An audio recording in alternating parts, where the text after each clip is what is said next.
Baik, ayolah ikhwah, para sahabat sekalian yang dirahmati Allah di rumah maupun yang berada di majelis ini. Belakangan ini, dewasa ini kita dihadapkan dengan sebuah keadaan yang sebenarnya ini sudah berlangsung lama. Sebuah proses penjajahan, perebutan wilayah yang dilakukan oleh Israel kepada Palestina yang hari-hari ini betul-betul mencapai puncaknya. Ada sebuah data riset menunjukkan korban yang berjatuhan kurang lebih 20 hari ini sudah sampai pada jumlah 7.300 sampai 8.000 jiwa. Kemudian untuk luka dalam angka 18.000 sampai 20.000 jiwa. Ini hitungan beberapa waktu yang lalu dan kemungkinan besar sudah bertambah lagi karena masifnya Israel dalam membombardir Palestina. Bukan Palestina secara umum ya, secara khusus Gaza gitu ya. Walaupun di tepi barat juga terjadi pergolakan, akan tetapi memang korban terbanyak dari Gaza dan serangan masifnya memang dari Israel menuju Gaza. Banyak sekali video beredar, banyak sekali narasi berita yang disebar. Pun banyak kita jumpai beberapa komunitas yang menggembar-gemborkan aksi sosialnya. Baik yang sifatnya aksi damai sampai pada titik memberi bantuan tunai. Yang akhirnya ini menjadi salah satu usaha yang direalisasikan oleh saudara-saudara kita untuk membantu kaum muslimin yang ada di sana. Paling tidak meringankan. Kalau kita tidak bisa menghentikan, paling tidak kita meringankan apa yang mereka alami sekarang. Di sisi lain, pemerintah beberapa waktu yang lalu menyampaikan dengan vokal di majelis PBB bahwa pemerintah Indonesia mengutuk keras dan mengajukan 3 poin terkait dengan penanganan konflik Palestina. Yang ketiga-tiganya arahnya kepada gencatan senjata dan pemberian hak tinggal kepada warga Palestina. Dan disetujui oleh PBB, diputuskan dalam meja bundarnya. Akan tetapi lagi-lagi dikhianati oleh Israel dan sekutunya. Makanya sampai sekarang harusnya gencatan senjata sudah diberlakukan, akan tetapi masih saja diingkari oleh Israel. Di sisi lain, pintu masuk Gaza diblokade dan tidak ada seorang pun yang diizinkan masuk kecuali melalui teken dengan pihak Zionis. Bahkan pemerintah Mesir pun kewalahan melakukan diplomasi. Ada beberapa kali masuk bantuan, akan tetapi jauh dari rasa cukup. Dan bahkan semalam beberapa kawan yang memiliki akses menyampaikan bahwa Gaza gelap gulita, hanya ada beberapa genset, kemudian minyak atau bahan bakar tinggal beberapa liter ya. Kemudian akhirnya internet diputus. Kemudian para imam masjid memiliki inisiatif untuk mengumandangkan seruan untuk melawan Zionis, doa kepada Allah dan ajakan kepada kaum muslimin untuk membela dengan semampunya. Bahkan tadi pagi dijadikan trending di TV One, trending berita ya. Lah, mirisnya ada pihak-pihak tertentu, ada orang-orang yang Allah tutup hatinya, yang menjadi ujian bagi kawan-kawan yang lainnya. Di sisi lain ada kawan-kawan filantropi ya, yang berusaha semaksimal mungkin untuk mencari dana. Banyak kaum muslimin yang melakukan kunut nazilah, tapi ternyata ada orang-orang yang melupakan Palestina. Bahkan mereka menganggap bahwa yang dilakukan oleh Palestina itu salah. Yang dilakukan oleh rakyat Palestina itu salah.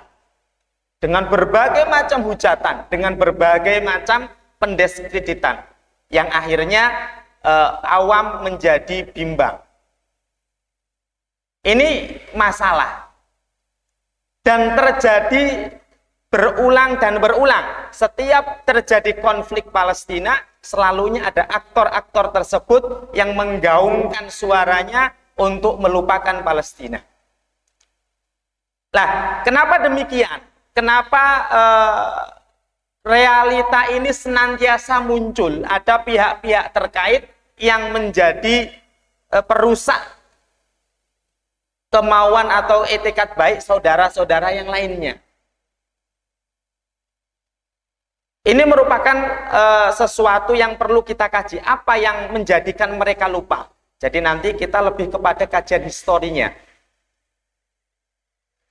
Banyak dari mereka yang mengatakan harusnya rakyat Gaza diam tidak melawan, harusnya rakyat Gaza meninggalkan rumah mereka untuk mengungsi di pengungsian, bahkan harusnya mereka tidak melakukan perlawanan dan seterusnya. Ini menjadi sesuatu yang akan merusak niat baik kawan-kawan yang peduli kepada Palestina. Yang mana akhirnya dapat kita simpulkan ada orang-orang yang sengaja menjadikan mukmin yang banyak ini, yang mayoritas, terutama di Indonesia, untuk bimbang kepada Palestina. Entah membawa narasinya kepada itu konflik negara, itu konflik pendudukan dan seterusnya, ataupun dengan embel-embel yang lainnya. Maka di sini agar kita kuat, agar kita bisa memiliki argumen kuat terkait pembelaan kita kepada Palestina, bukan hanya kita mengeluarkan uang, bukan hanya kita mendoakan, tapi kita memiliki dasar yang kuat, yaitu dasar ilmu. Yang mana ini semua nanti akan menjadikan kita lebih kuat dan tidak terpengaruh dengan hasutan-hasutan yang disampaikan oleh pihak-pihak tertentu tadi. Maka kita sampaikan yang pertama, yang harus kita pahami bersama adalah Palestina itu merupakan kota suci 3 agama. Yang mana perebutan kota Palestina atau negara Palestina sekarang, atau ikonnya ada Yerusalem, kemudian nanti di dalamnya ada Al-Aqsa ya, itu merupakan kota tua yang sangat bersejarah. Bahkan dalam tatanan dunia, kota tertua itu Palestina, Yerusalem. Yang mana di sana mengalami pertemuan dengan 3 jenis agama. Yerusalem sendiri merupakan tempat berdirinya Al-Aqsa, disebut sebagai kota tertua di dunia. Berlokasi di dataran tinggi di pegunungan Yudea antara Laut Tengah dan Laut Mati. Yerusalem menjadi kota 3 agama, yaitu Yahudi, Kristen, dan Islam.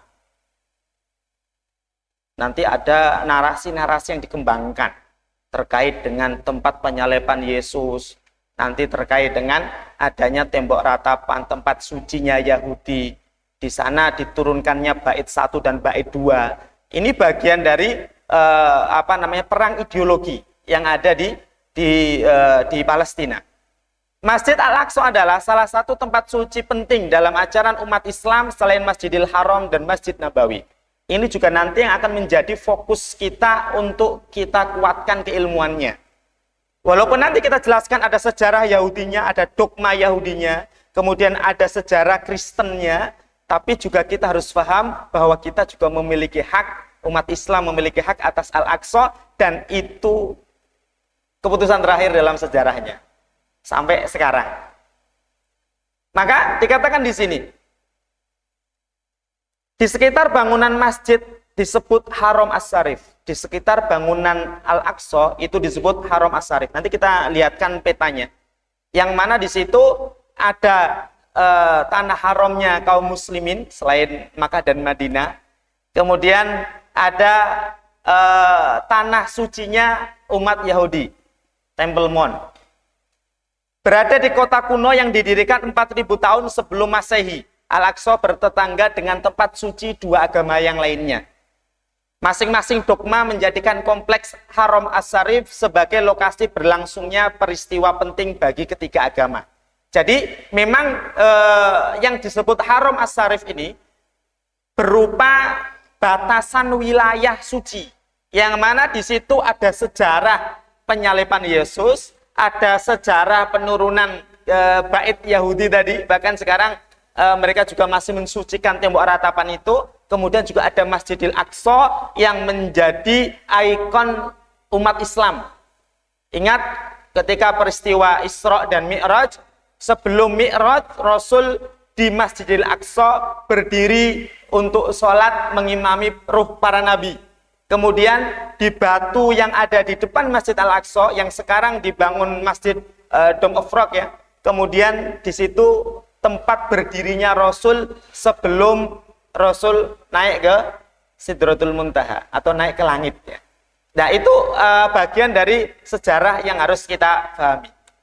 Kemudian Masjid Al-Aqsa awalnya merupakan tugu batu yang didirikan oleh Nabi Yakub hingga Nabi Sulaiman atau dikenal dengan sebutan Raja Solomon. Makanya nanti orang Yahudi mengklaim bahwa kompleks Al-Aqsa itu hak mereka karena di situ ada bekas Temple of Solomon. Nama Yerusalem telah terpatri dalam pikiran bangsa Yahudi selama ribuan tahun sebagai komunitas yang sebelumnya menyebar tanpa negara. Itu yang harus kita garis bawahi. Kota ini menjadi simbol kerinduan mereka. Sebenarnya Yahudi terkenal orang yang berkomunitas nomaden. Dia tidak punya tempat tinggal. Dia selalu berkelana sebagaimana yang dicontohkan rasul-rasulnya.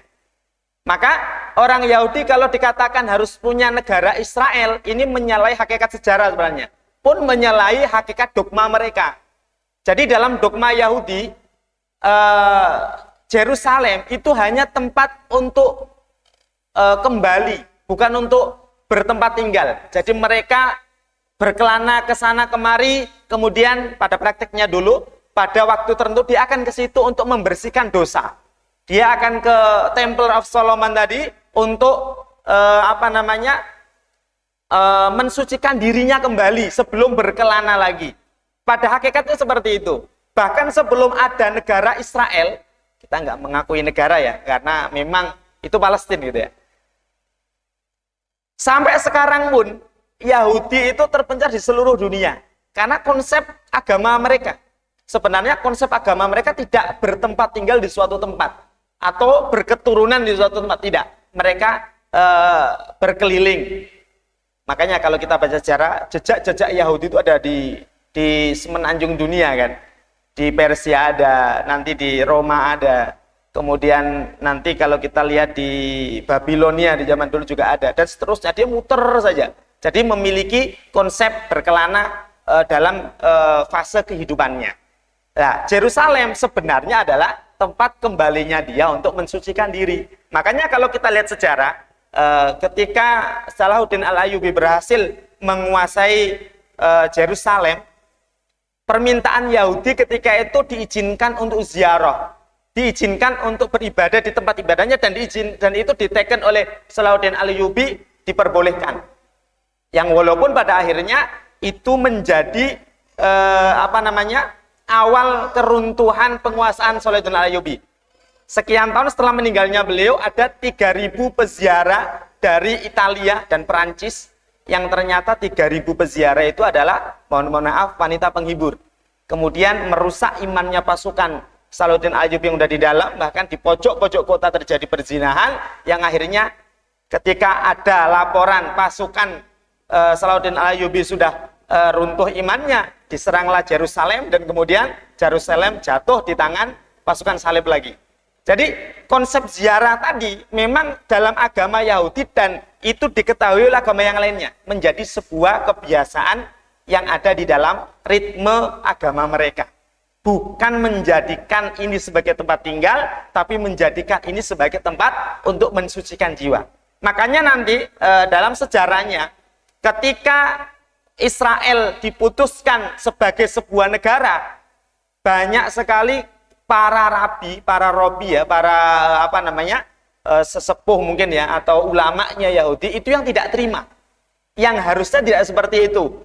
Walaupun tidak ada negara Israel, orang Yahudi di Palestina pun hidupnya damai.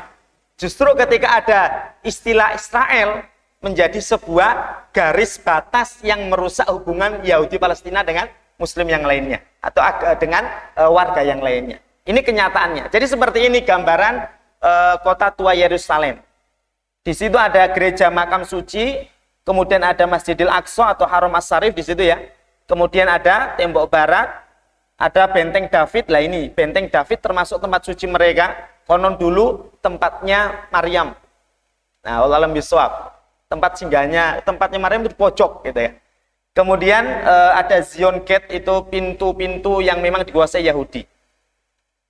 Nah, ini gambaran simpelnya. Sebenarnya kalau petanya lebih rumit dari ini, cuma saya cari di kumparan ada yang lebih bisa cepat kita pahami harusnya. Di situ intinya ada 3 tempat ikon tempat suci 3 agama. Kemudian kita mulai dari dogma Yahudi dulu. Dalam kitabnya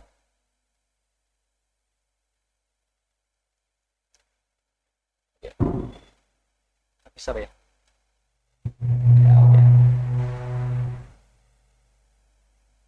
Ini dogma Yahudi yang ada dalam kitabnya, terulang dalam beberapa kali versi ya. Jika aku melupakanmu, oh Yerusalem, biarkan tangan kananku kehilangan keahliannya. Jika aku tidak mengingatmu, aku rela lidahku menempel di dinding mulutku. Bahkan jika aku tidak mengagungkan Yerusalem di atas kebahagiaanku. Ini adalah dogma yang dijadikan sebagai senjata untuk memusatkan fokus Yahudi kepada Yerusalem. Sebenarnya dogma ini tidak mengharuskan mereka tinggal di Yerusalem, tapi disalahgunakan oleh beberapa pihak yang memiliki kepentingan tertentu, dijadikan ini sebagai alasan kenapa Yerusalem harus menjadi milik Yahudi. Karena di sanalah mereka bisa menghadap kepada Yahweh. Di sanalah dia bisa meratapi dosa-dosa mereka dan kalau dalam bahasa iman kita mungkin taubat dan takorub gitu ya. Padahal di sini tidak ada satupun bait yang menunjukkan harus bertempat tinggal dan menguasai Yerusalem, tidak ada. Karena ketika itu memang Yerusalem ya milik 3 agama, bukan milik 1 agama. Jadi Yahudi yang masih bersih hatinya, yang masih mengamalkan kitabnya, sebenarnya tidak setuju dengan adanya pendudukan Israel di Palestina. Karena umat Islam, umat Kristen yang ada di Palestina itu tidak melarang. Jadi tidak ada larangan apapun kepada Yahudi. Sama-sama sebenarnya 3 agama itu rukun. Maka kemarin memang pada konflik terakhir ini membuktikan Yahudi yang ada di Israel itu bukan Yahudi yang sebenarnya. Lusa terjadi demo besar-besaran di New York ya. Sekian ribu orang Yahudi berkumpul dan akhirnya ditangkap oleh polisi. Mereka mengeluarkan yel-yelnya bahwa yang dilakukan Israel itu salah. Dari Yahudi sendiri. Pun yang terjadi di Palestina, Gaza. Jadi di Gaza sampai sekarang itu masih akur, masih akrab antara Muslim, Kristen, dan Yahudi. Di Gaza sendiri, itu masih terjadi keharmonisan, walaupun sudah diblokade oleh Israel. Dan akhirnya ketika kemarin kita jumpai sekian hari yang lalu ya, ada salah satu gereja yang dibom oleh Israel, dan ternyata korbannya adalah orang Kristen, ini yang akhirnya banyak menimbulkan perlawanan dari Kristen Eropa. Dan ternyata Yahudi yang ada atau yang menjadi komunitas di Israel itu bukan Yahudi yang mungkin bukan Yahudi yang sebenarnya. Sudah tercampur dengan kepentingan-kepentingan yang lain, bahkan mereka membabi buta menyerang warga, bukan atas nama agama lagi. Jadi isu Yerusalem harus dimiliki oleh Yahudi itu dibantah dengan kejadian itu. Ternyata kepentingannya bukan agama. Lebih dari itu, agama yang mereka benci kepada Muslim, tapi juga ada yang lebih dari itu. Nah ini kalau dikaji sangat luas, analisanya tajam, terkait dengan ada apa sih sebenarnya ada di Palestina itu. Nah ini dogma Yahudi ya. Dalam dogma ini saya ulang untuk ketegasan, tidak ada satupun bait di dalam isi kitab mereka yang menunjukkan mereka harus menguasai Yerusalem. Tapi yang tersebut di situ adalah mereka ke Yerusalem untuk mensucikan diri dan untuk kembali kepada Yahweh-nya. Kemudian ada beberapa dogma lagi yang menjadi sebuah prinsip mereka ya. Walaupun ini tidak bisa kita benarkan sebagai alasan untuk penjajahan Israel. Tadi sudah kita tegaskan Alasannya bukan itu. Tuhan menggunakan tanah di wilayah ini untuk menciptakan Adam, manusia pertama yang kemudian ditempatkan di Taman Eden. Abraham, keturunan Ibrani, mengalami peristiwa pengorbanan putranya. Maksudnya Ibrahim ya. Nabi Ibrahim mengalami masa dengan putranya di situ. Kemudian, ini versi Yahudinya. Tempat tersuci di mana bait 1 dan bait 2 turun. Jadi bait 1 dan 2 itu bait terpenting di dalam kitab mereka. Kemudian Raja Solomon membangun kuil Yahudi pertama yang memiliki ruang Maha Kudus. Konon ruang Maha Kudus itu tempat Tuhan yang ada di Yerusalem, di kuil itu ya. Kalau di dalam kisah Maryam, jadi Ibunda Maryam itu berada di pojokan kuil yang tadi saya sebut tempatnya tadi ya, di dalam peta tadi. Kemudian Maha Kudus ini berada di tengah. Jadi tempat yang disebut Maha Kudus ini tidak boleh dimasuki oleh sembarang orang. Dimasuki hanya ketika upacara tertentu nanti kita sebutkan, dan itu yang boleh masuk harus orang suci. Nah, ini keyakinan mereka.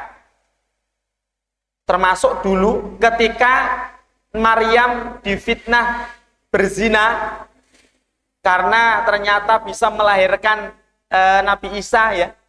Itu termasuk pembuktiannya di tempat Maha Kudus.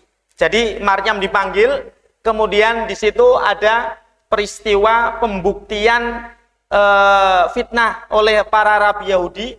Kemudian di situ akhirnya ketika Nabi Isa diemban oleh Ibunda Maryam, beliau menyampaikan bahwa beliau adalah sosok yang memang Allah turunkan kepada rahim Maryam. Dan itu diterjemahkan oleh agama Kristen sebagai sesuatu yang lain, gitu ya. Kita tidak perlu bahas detail di sini. Ruangan suci ini menjadi tempat disimpannya Ark of Covenant ya. Ini kitab suci mereka atau perjanjian suci. Papan tempat Tuhan menuliskan 10 perintah. Ruangan ini kemudian menjadi tempat seremoni keagamaan yang amat penting bagi Yahudi karena kesakralannya. Kemudian dalam peringatan tahunan Yom Kippur atau hari penebusan dosa, pendeta tertinggi Yahudi menjadi satu-satunya orang yang diperbolehkan masuk ke dalam ruangan tersebut. Nah, ini yang tadi saya maksud. Mereka ke Yerusalem harusnya pada masa Yom Kippur. Walaupun mereka diizinkan ke tembok ratapan untuk meratapi dosa mereka, tapi hari suci mereka itu ada di Yom Kippur itu. Nah, ini dogma Yahudi terkait dengan sucinya Yerusalem. Yang mana sebelum adanya konflik terakhir ini, dogma ini yang dijual oleh mereka untuk mendapat dukungan dari Yahudi dunia.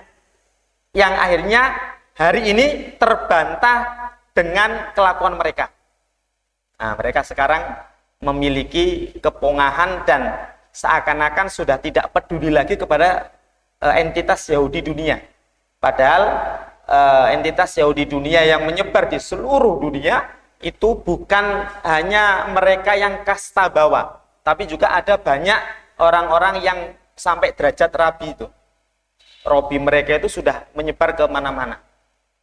Makanya termasuk pada penyerangan sebelum penyerangan terakhir ini, itu ada pesan dari Rabi Palestina yang meminta dukungan kepada Rabi Yahudi di seluruh dunia agar Israel berhenti melakukan penjajahan. Karena walaupun sudah dibuat batas tembok, mereka itu setiap hari mengintimidasi warga yang ada di daerah Palestina dan sampai pada titik melakukan kejahatan-kejahatan dan pada akhirnya memperluas wilayah mereka. Bahkan yang terakhir, kalau kita masih ingat ada peristiwa PUBG gitu ya, yang ada di Palestina ya. Jadi para militan Hamas menggunakan para layangnya untuk menyeberangi batas Israel dan turun di tempat musik gitu ya. Yang di situ akhirnya banyak katanya banyak korban, padahal di situ memang kebanyakan diculik oleh Hamas sebagai bentuk perlawanan kepada Palestina. Itu adalah daerah yang baru saja direbut, belum genap 1 tahun, baru beberapa hari bahasa mereka itu.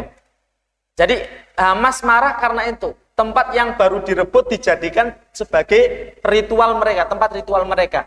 Itu kan di tengah gurun gitu kan. Itu batas yang baru direbut oleh mereka, oleh orang-orang Yahudi. Nah, itu salah satu keterangan dari pasukan Hamas. Jadi dogma ini sudah tidak berlaku lagi untuk legalisasi perebutan wilayah Yerusalem. Karena memang sekarang penjajahan pendudukan terakhir ini banyak sekali pelanggaran yang mereka lakukan sendiri antar entitas Yahudi itu. Nah kemudian yang kedua, Yerusalem juga menjadi tempat suci orang Kristen. Pada abad keempat Masehi, Kaisar Konstantin meluncurkan program penggalian besar-besaran di salah satu titik di Yerusalem untuk mencari jejak peninggalan Yesus Kristus. Kemudian pada tahun 70 Masehi, pasukan Romawi menduduki Yerusalem kuno. Tindakan Kaisar itu berangkat dari kepercayaan, tindakan menggali tadi, itu berangkat dari kepercayaan atas rangkaian kematian Yesus yang mulai dari disalib hingga diarak menuju Bukit Golgota, atau ada yang menyebutnya Goliat. Kemudian bukit tersebut posisinya adalah di Yerusalem Timur. Dalam penjelasan teritorialnya, ternyata Bukit Golgota ini berbatasan dengan Gaza. Makanya mereka berusaha merebut Gaza, termasuk konon katanya Kristen juga ikut membantu dengan datangnya Inggris dan Amerika untuk support Israel, karena mereka mengklaim Gaza itu juga menjadi tempat suci mereka. Tapi ini data saja, maksudnya validasinya ya harus riset gitu ya. Dari data yang kita dapat seperti itu. Walaupun sampai sekarang memang itu cerita yang dikembangkan terus-menerus. Atau kalau ada yang pernah nonton film Al-Fatih ya, Muhammad Al-Fatih itu kan, salah satu skin filmnya ada pasukan salib yang membawa salib besar menuju bukit. Nah itu Bukit Goliat itu, Bukit Golgota. Kaisar lalu membangun gereja megah sebagai simbol pengenangan umat Nasrani terhadap wafatnya Yesus di Yerusalem. Nah ini nanti hubungannya dengan Yerusalem dan Konstantin. Karena itu memiliki hubungan erat sebenarnya. Ada Yerusalem, ada Konstantinopel ala Al-Fatih. Ini adalah dogma Kristen yang memang tidak ada yang jadi tidak ada yang menolak data ini. Karena memang ini menjadi salah satu argumen kuat orang Kristen dalam mengakui Yerusalem. Nah, gitu. Kemudian pada tahun 1009, Kekhalifahan Islam menghancurkan bangunan yang dikenal dengan sebutan Crack of Resurrection. Namun kemudian Kekhalifahan Islam memperbolehkan umat Nasrani untuk membangun kembali gereja tersebut. Jadi hanya menghilangkan data sejarah doang sebenarnya, menghilangkan wujud bangunan yang asli. Setelah itu diizinkan kembali. Karena pada Kekhalifahan terakhir Utsmani juga memang ada beberapa teori sejarawan yang mengatakan bahwa peninggalan sejarah itu akan bisa disalahgunakan oleh penerus berikutnya untuk pembenaran actionnya. Nah, makanya memang Wallahu a'lam bishawab ketika itu kenapa dihancurkan, karena memang pada adabnya kan dalam Islam ketika berperang tidak boleh merusak tempat ibadah, tapi ketika itu dihancurkan dan diizinkan dibangun lagi, mungkin ada kepentingan politik di situ. Wallahu a'lam bishawab. Tapi pada jelasnya dibangun kembali. Saat ini bangunan yang diberi nama Gereja Makam Kudus itu berdiri berdekatan dengan Masjid Al-Aqsa. Gereja itu dipercaya menjadi tempat penting bagi kenaikan Yesus Kristus. Di tempat itulah Yesus disalib, dimakamkan, dan naik ke surga. Termasuk tadi yang disebut dengan Bukit Golgota atau Goliat tadi ya. Nah ini masih ada perbedaan pendapat. Tadi ada data mengatakan Bukit Golgota itu ada di Al-Aqsa, ada di mana Gaza, antara perbatasan Israel dan Gaza sekarang. Ada yang mengatakan tempat itu ada di tepi barat, ada di komplek Haram As-Sharif tadi. Apapun perbedaan fakta yang ada di lapangan, dalam prosesnya dogma dua agama ini mengakar di dalam anak keturunannya. Dogma dua agama ini terus berlanjut kepada generasi-generasi berikutnya. Walaupun pada prakteknya memang sebenarnya apa yang dilakukan oleh Israel saat ini bertentangan dengan dogma Yahudi sendiri. Inilah dua agama dalam memandang Yerusalem atau Palestina. Lah bagaimana dengan kaum muslimin?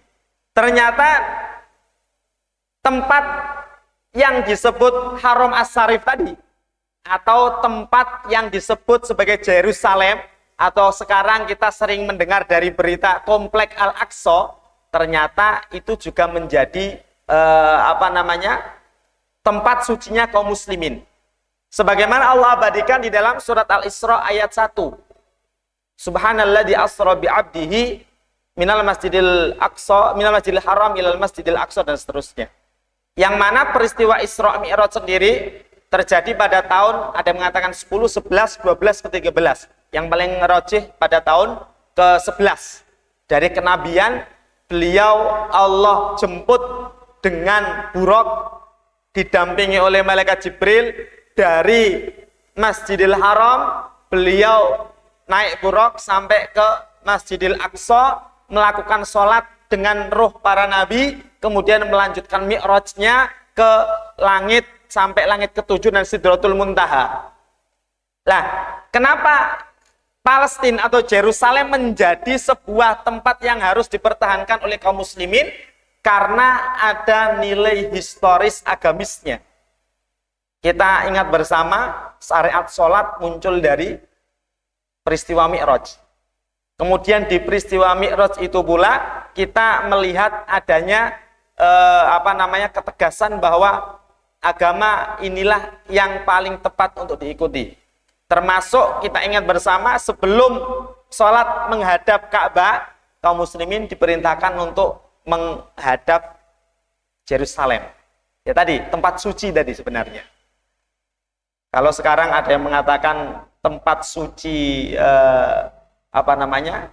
di dunia itu ada 4, maka kita katakan yang satu itu salah gitu ya. Jadi sekarang sudah ada orang-orang yang mengatakan ada tempat suci keempat di dunia.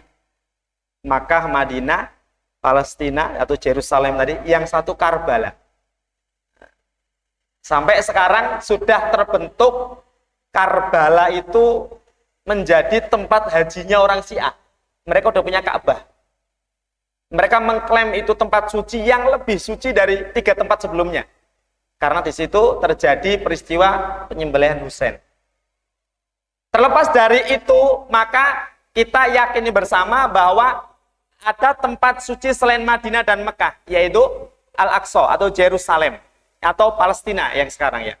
Dengan diabadikannya surat Al-Isra ayat 1, maka tempat itu menjadi sebuah amanah bagi kaum muslimin untuk dijaga demi kesucian tempat yang memang sudah Allah tetapkan sebagai tempat suci.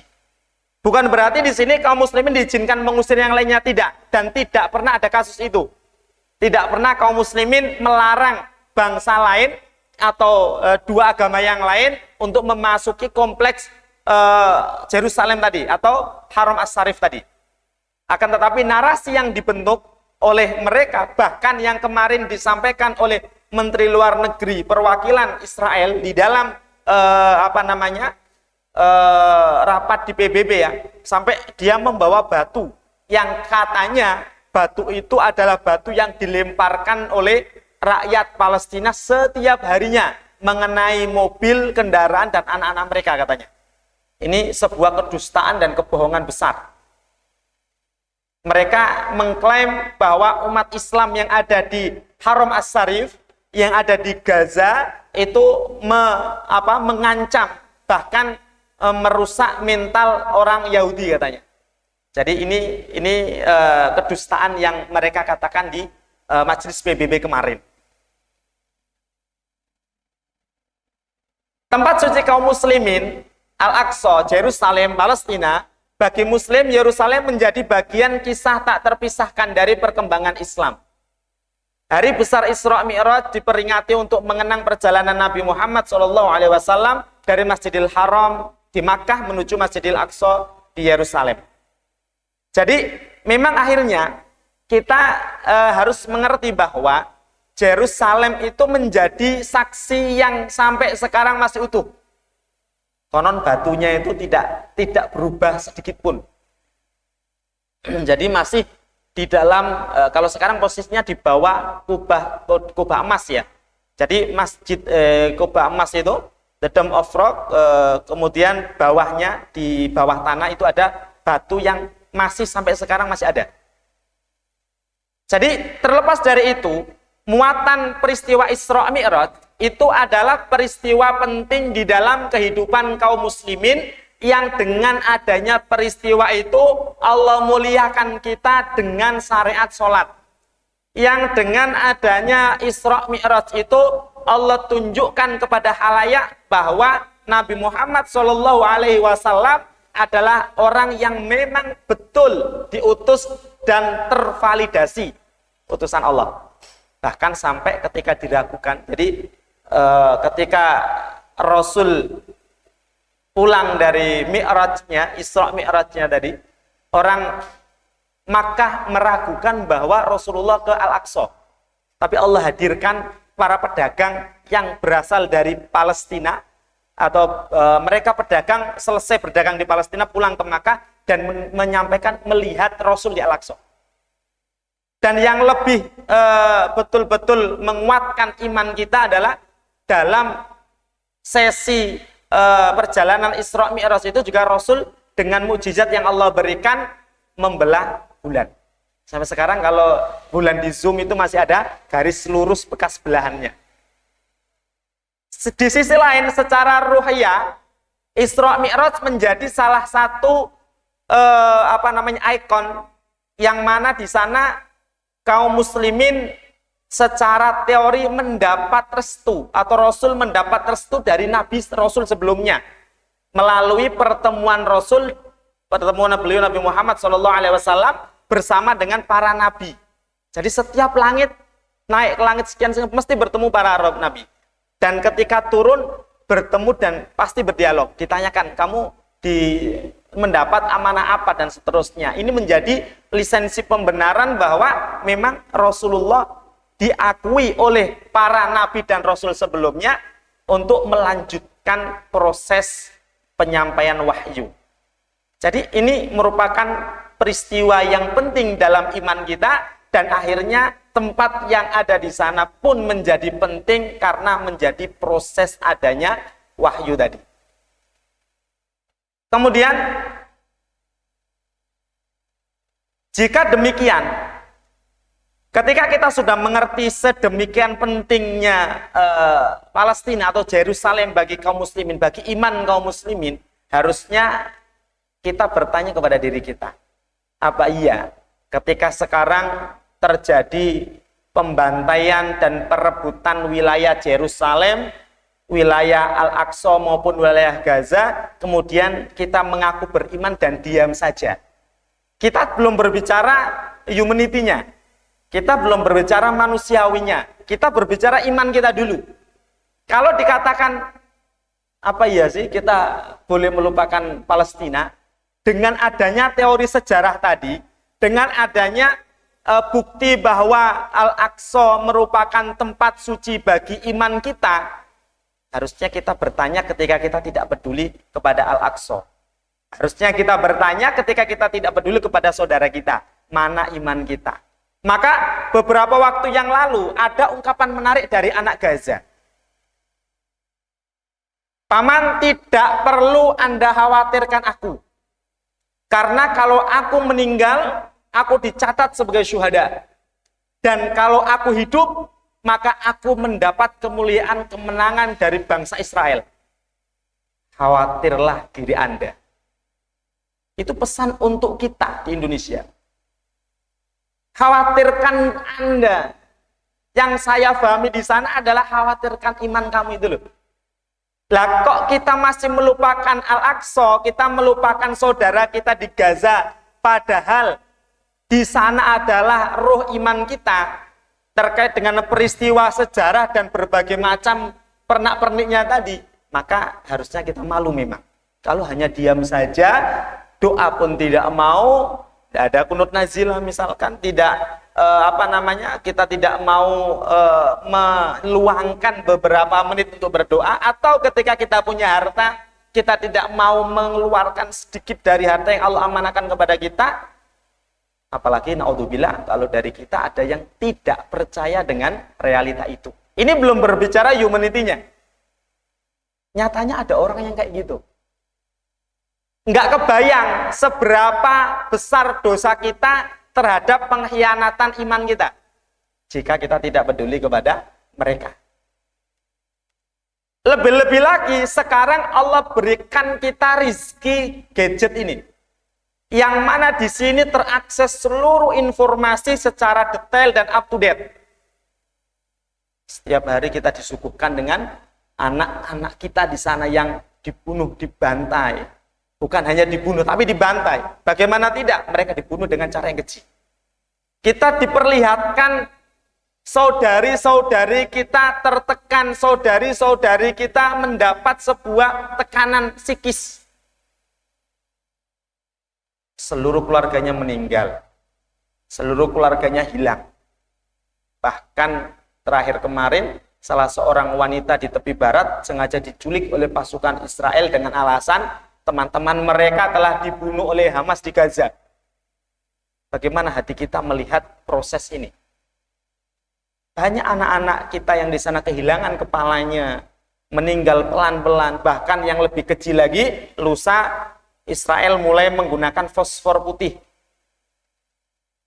Saya pernah mendapat video seorang Gaza, bukan agresi tahun ini, kali ini, tapi beberapa waktu yang lalu, terkena fosfor putih. Jadi fosfor putih itu meledak 1-2 meter di atas tanah. Ketika dia meledak, fosfornya keluar, setiap organ manusia yang terkena fosfor tersebut akan meleleh. Dalam video itu kita melihat tangan meleleh kayak hanger dibakar itu. Bahkan ada yang berusaha menghindar, yang terkena cuma dagunya. Yang meleleh cuma dagunya. Ini ada videonya, dulu kita dapat video yang seperti itu. Lah ini digunakan lagi, fosfor putih. Enggak membayang betapa sakitnya mereka di sana. Tidak membayang betapa menderitanya saudara-saudara kita, anak-anak kita di sana. Jadi kalau kita masih melupakan melupakan Palestina dengan dua sudut pandang tadi, sudut pandang iman terkait dengan fakta sejarah yang ada dan dengan sudut pandang humanity yang ada, ya harusnya kita bertanya kepada diri kita. Apakah kita masih layak disebut sebagai manusia? Apakah kita masih layak disebut sebagai seorang yang memiliki akal dan hati? Makanya beberapa hari yang lalu viral video tentang seorang ulama yang menghujat saudara-saudara kita yang ada di Palestina, yang membela diri, dihujat dengan macam-macam. Dan mereka mengatakan bahwa harusnya rakyat Palestina itu ya ngungsi sajalah, hijrah kata mereka. Harus hijrah kata mereka. Bayangkan, rumah-rumah mereka, tanah-tanah suci mereka yang Allah berikan kepada mereka, itu disuruh pergi. Enggak bayang mereka manusia atau bukan yang ngomong tadi ini. Dan disebarluaskan melalui media sosial, dan yang lebih mengerikannya lagi, banyak yang terprovokasi dengan apa yang disampaikan seorang ustadz tadi. Naudzubillah min dzalik. Jadi ini realita kita. Mau berbicara dari sudut iman maupun hati, harusnya kita sadar bahwa Palestina adalah tempat yang harus kita bela, dan siapapun yang ada di sana harus kita kuatkan dengan berbagai macam usaha, entah doa maupun harta kita. Kemudian saya lanjutkan dulu. Ini sampai 5:30 Mas ya? Sampai jam berapa? 5:30 ya? Oke. Selain Masjid Al-Aqsa, warisan Islam lainnya di wilayah itu adalah Dome of Rock atau kubah batu. Tadi yang saya katakan tadi, yang sekarang sering ditampilkan di dalam poster ya. Jadi kalau dikatakan bela Al-Aqsa yang muncul masjid kuning, kubahnya kuning, itu bukan Masjid Al-Aqsa. Itu Dome of Rock. Jadi Al-Aqsa itu yang kemana? Yang kubahnya hijau. Sebenarnya ini adalah misi Yahudi.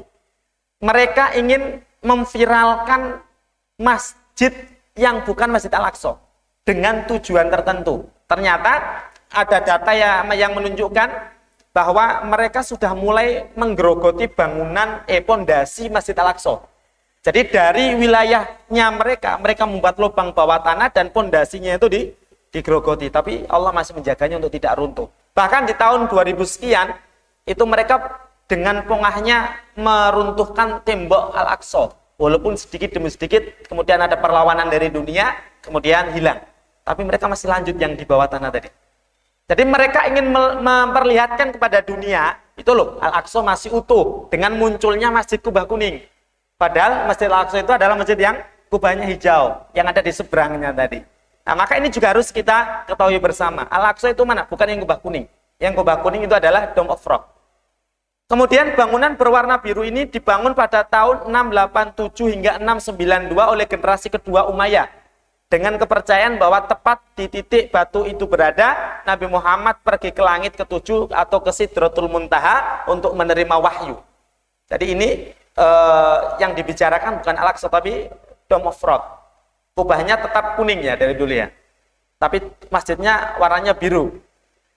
Bangunan yang biasa disebut Masjidil Aqsa lantas berubah dari tugu batu menjadi masjid beserta kubah berwarna perak sejak masa pemerintahan Khalifah Abbasiyah Al-Mansur pada tahun 754. Bangunan sebelumnya hancur akibat gempa yang mengguncang Yerusalem pada tahun 746. Setelah mengalami beberapa kali gempa, Khalifah Fatimiyah Ali Al-Zahir membangun kembali dengan arsitektur yang seperti terlihat sekarang. Setelah itu wilayah ini dikuasai oleh kekhalifahan Islam dari penguasa Ayyubiyah, Turki Utsmaniyah hingga Yordania. Kepemimpinan Islam selalu memperhatikan pengelolaan Masjid Al-Aqsa. Sampai kalau kita baca sejarah, setelah runtuhnya Turki Utsmani, yang mengelola Masjidil Aqsa itu ada yang namanya lembaga wakaf. Yang mana lembaga itu dibuat oleh kerajaan Yordania dan walaupun jadi kan setelah adanya keruntuhan Utsmani itu kan ada perjanjian Sykes-Picot ya, yang mana musuh membagi wilayah, dibagi jarahannya itu dibagi wilayahnya, suka-suka mereka antara Inggris dan Perancis. Kemudian Israel diberi tempat di situ, walaupun ketika itu belum berbentuk negara, tapi diberi wilayah hadiah dari Raja Inggris. Makanya kalau sekarang Israel bertempur dengan kaum muslimin, kemudian yang pertama kali muncul sebelum Amerika bahkan adalah Inggris, maka memang Israel itu anak kesayangan Inggris dari dulu.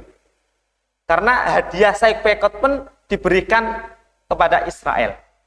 Nah ini harus kita akui bersama dan fakta sejarah seperti itu.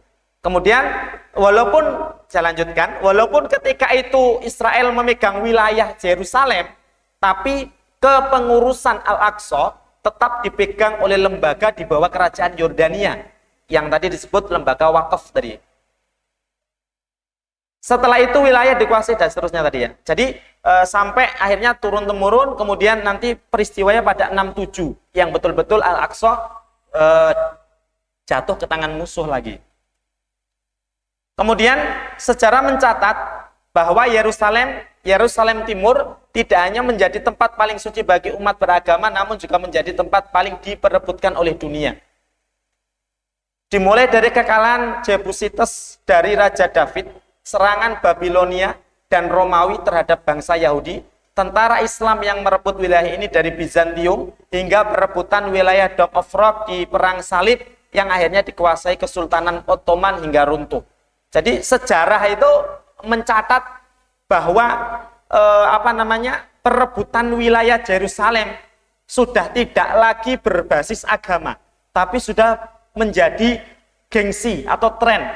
Kalau ada sebuah kekuasaan yang dia mengaku berkuasa, tapi tidak bisa menguasai Yerusalem, dalam data sejarah tersebut dikatakan belum menjadi penguasa. Maka diperebutkan antara mereka itu. Meski sering menjadi medan ambisi perebutan kekuasaan dengan dalih agama, Yerusalem juga pernah menikmati kehidupan penuh toleransi. Kapan itu? Ketika dikuasai oleh kaum muslimin.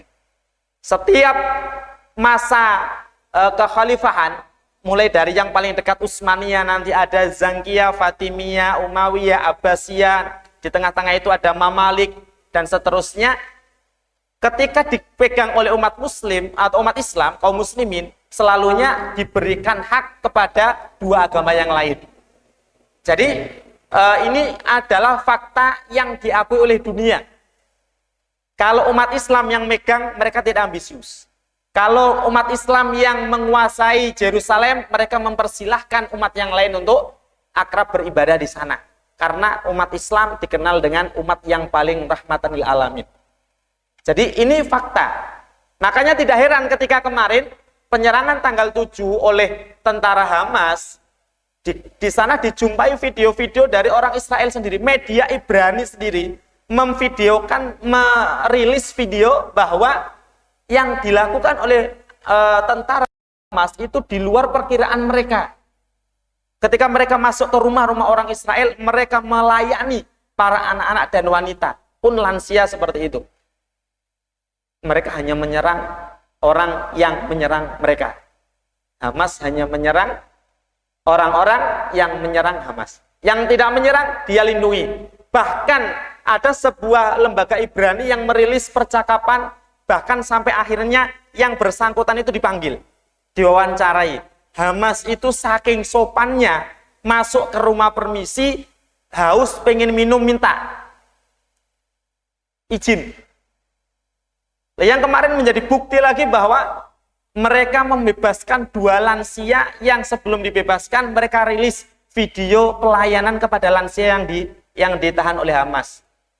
Yang mana itu dibenarkan oleh lansia tersebut setelah lansia tersebut dibebaskan dan dia berada di rumah sakit, kemudian diwawancari oleh media Ibrani. Dia mengatakan, saya tidak pernah dilayani sedemikian rupa. Mereka sampai menyiapkan kondisioner saya dan sampai menyiapkan hal-hal terkecil yang saya butuhkan. Bayangkan. Bahkan dia mengatakan, saya setiap hari dijaga oleh perawat, 3 hari sekali saya ditengok dokter. Itu berada di bunker-bunker bawah tanah itu. Ini kemuliaan Hamas sekarang. Kata mereka apa? Pasukan Hamas itu setiap waktu luang mereka selalu berinteraksi dengan kitabnya. Maksudnya apa? Ngaji dan ngapal Quran. Ini pasukan Hamas. Jadi itu kesaksian dari orang-orang Yahudi yang sempat menjadi tawanan. Nah, tidak heran ketika dulu dalam sejarah, ketika Yerusalem dipegang oleh orang-orang Islam atau kaum muslimin, di sana didapati pelayanan yang istimewa kepada agama yang lain. Karena singkatnya waktu, saya percepat sedikit. Awal kepungan mereka ada pada tahun 1967, ini setelah ditandatanganinya ketegasan bahwa Israel memiliki hak atas Palestina. Pada kekhalifahan Umar di tahun 637 Masehi, sebuah perjanjian di Suriah menjamin kebebasan beragama antara umat Yahudi dan Nasrani. Kemudian Perang Dunia Pertama yang menyebabkan kekalahan sekaligus senjakala Kesultanan Ottoman, kemudian membuat wilayah Palestina berpindah ke tangan Inggris. Ini setelah Ottoman runtuh. Jadi Ottoman itu, Turki Utsmani, memang runtuhnya bukan hanya faktor internal, tapi memang ada faktor eksternal Yahudi. Yang mana di sana mereka masuk ke jajaran kesultanan, kemudian mereka membuat rusak kemufakatan yang ada di sana, dan akhirnya mereka berhasil meruntuhkan Turki Utsmani. Setelah runtuh Utsmani melalui wasilah tangan Mustafa Kemal Atatürk, kemudian mereka menerapkan perjanjian Sykes-Picot tadi, yang akhirnya Palestina itu jatahnya Inggris tadi. Hingga akhirnya pada tahun 1967 berdiri negara Israel yang memenangi perang Israel Arab. Dan kemudian berhasil mencaplok wilayah Yerusalem Timur, menandai permulaan dominasi Yahudi di wilayah tersebut. Jadi ini merupakan fakta yang betul-betul harus kita ingat, dan ini menjadi penguat pembelaan kita kepada Palestina, sehingga kita tidak akan melupakan saudara-saudara kita tersebut hanya karena adanya info-info sepihak yang tidak berdasarkan data. Kemudian Israel dan kejahatannya paling tidak ada 9. Yang pertama adanya perjanjian Sykes-Picot setelah runtuhnya Utsmani. Kemudian sebelum itu ada masa Utsmaniyah yang mana Palestina menjadi prioritas negara yang dilindungi walaupun setelah itu runtuh Utsmani. Kemudian ada deklarasi Balfour, ini perjanjian garis batas wilayah Israel dan Palestina walaupun akhirnya rusak juga oleh mereka. Kemudian Yahudi membuat ulah lagi pada tahun 1947 setelah pembagian wilayah Palestina dan Israel diputuskan pada meja PBB, Israel juga mengingkari. Kemudian pada tahun 1948 terjadi perang Palestina yang mana ketika itu ada Yasin Arantisi juga ya, yang mana Palestina semakin dicaplok oleh mereka, yang kemudian kaum muslimin membuat sebuah perlawanan. Ini sebelum ada teken hitam di atas putih Israel. Kemudian pada 1967 yang akhirnya menghasilkan teken ketetapan ada negara Israel itu melalui perang 6 hari. Korbannya ketika itu juga lumayan banyak. Kemudian pada 93 sampai 2000 itu juga ada perebutan lagi oleh Israel mencaplok wilayah Palestina kembali. Kemudian 1993-2000 setelah itu dilanjutkan Intifada 1 dan 2. Intifada 1 dan 2 itu tahun 2000 dan 2003 kalau salah. Tahun 2000-an. Kemudian setelah itu ada setelah Intifada 2 ada letupan-letupan perlawanan biasanya per tahun ya, setiap tahun besar, termasuk yang terbesar sebelum ini ada 2010, kemudian 2015, kemudian ini 2023. Jadi sebenarnya letupan-letupan setelah Intifada 2 itu banyak. Cuma memang Intifada 2 kepada letupan 2010 itu memang lama jaraknya karena ketika itu ada peristiwa seorang anak yang bernama Faris ketika itu pada Intifada 2 itu berhasil meledakkan tank dengan batu.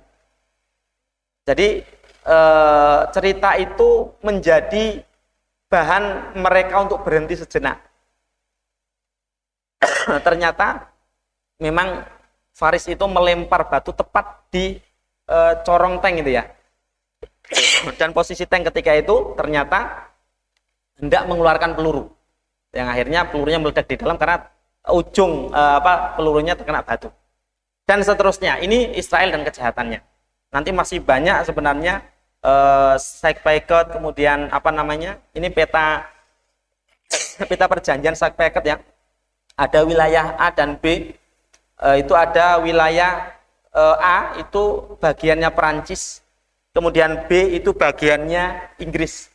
Yang mana di situ akhirnya Palestina dibagi menjadi 2 wilayah dan akhirnya untuk yang sekarang ditempati Israel itu hadiah pertamanya dari Ratu Inggris. Kemudian dikembangkan.